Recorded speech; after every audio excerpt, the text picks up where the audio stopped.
Fala galera, canal Real Madrid Notícias Brasil, trazendo mais uma análise pós-jogo nesse Real Madrid e Atlético de Madrid que a gente teve na Supercopa, no qual Real Madrid passou, né? Passou para a próxima fase, passou para a final, vai jogar contra o Barcelona, que amassou, que engoliu o Atlético Bilbao. E o Real Madrid, falando, né, já sobre o jogo, Real Madrid começou muito bem, um balaço, né, do Valverde naquela falta, né, a principal característica dele. Ele tá jogando de lateral, não é algo que me agrade muito. Ele faz muito bem, porque ele é um ótimo jogador, né, mas eu prefiro um cara com o talento dele tendo mobilidade tanto na frente quanto atrás e passeando por diversos lados do campo, né, não só preso ali na ponta direita, né, na lateral direita, como ele tá jogando no esquema do Xabi Alonso. Falando sobre o jogo, no primeiro tempo, o Real Madrid começou bem, né? Obviamente, com aquele balaço do Valverde.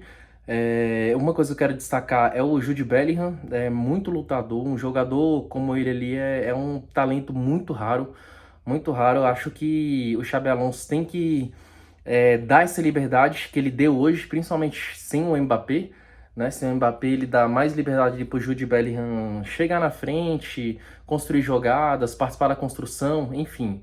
Tem que aproveitar. Eu gostei muito, ainda é um cara que é muito combativo na pressão para a esquerda, né? Que é uma coisa que eu quero destacar. O Real Madrid fez 1-0.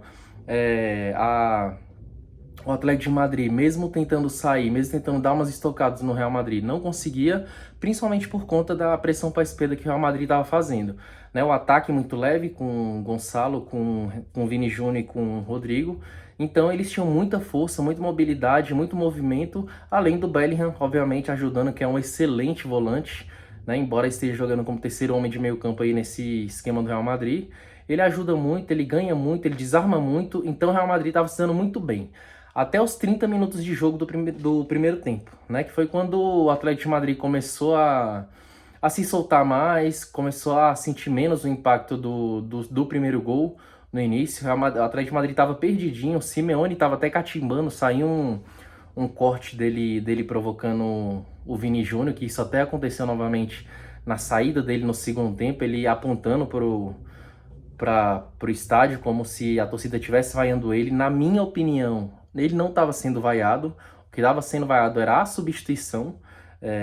Mas ele veio de os dois últimos jogos sendo vaiado lá no Bernabéu.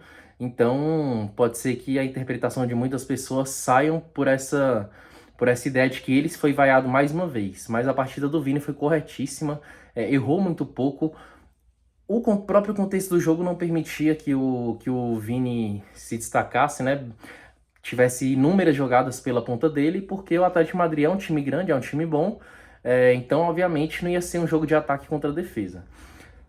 No fim do primeiro tempo, Real Madrid termina ganhando de 1-0, jogo muito bom, pressão para a esquerda muito boa, conseguiu lidar bem com a massacre de zagueiros que está acontecendo. Rudiger e Asensio fizeram a dupla de zaga. Uma coisa que me preocupa bastante é a saída de bola deles dois. Eu tenho bastante medo assim das saídas de bola deles. Eu não confio na bola longa, não confio numa quebra-linha, no quebra de linha com passe, tanto do Rudiger quanto do Asensio. Acaba que o Rudiger até tenta mais, mas eu não tenho essa confiança como eu teria, por exemplo, no Militão ou no Alaba, quando o Alaba jogava bola, né? Então, Real Madrid termina o primeiro tempo sob esse contexto. No segundo tempo, aí o Atlético de Madrid já mexe, né? Bota o Lenormand ali, tenta corrigir essa saída de bola e aumentar jogadores no meio-campo na saída de bola e dá certo, né? O Atlético de Madrid começa bem, começa atacando bastante o Real Madrid.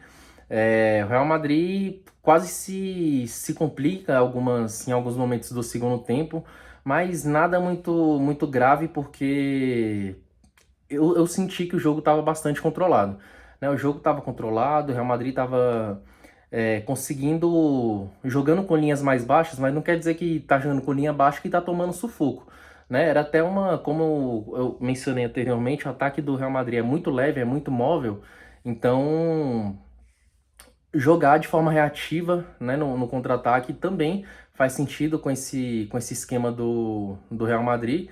E foi o que se desenhou ali durante o início do segundo tempo. Até que, numa bola sensacional, mais uma vez, do Valverde, né? Ele é um jogador muito regular, ele estava embaixo aí, teve uma discussão, né? Uma discussão não, um burburinho saiu na imprensa por conta dele estar insatisfeito por estar jogando na lateral direita. E eu também não gosto que ele jogue na lateral direita, prefiro que ele jogue no meio campo, móvel, até ajudando no ataque, ajudando na defesa.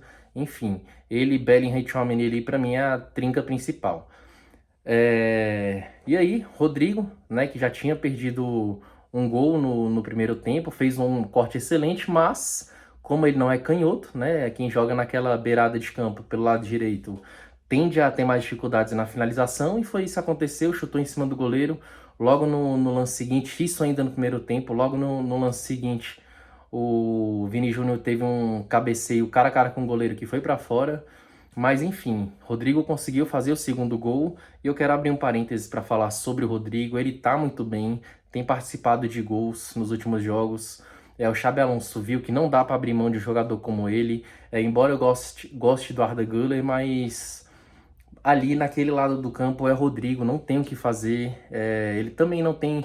Uma coisa que eu sinto falta durante o jogo que os técnicos coloquem, façam a troca de vez em quando do Vini Júnior com o Rodrigo. Não tem por que concentrar tanto o Vini Júnior daquele lado, sendo que o corte dele para dentro, a finalização dele não é como se fosse o Robin, por exemplo, com nível de acerto muito alto para um ponta, né, de perna trocada.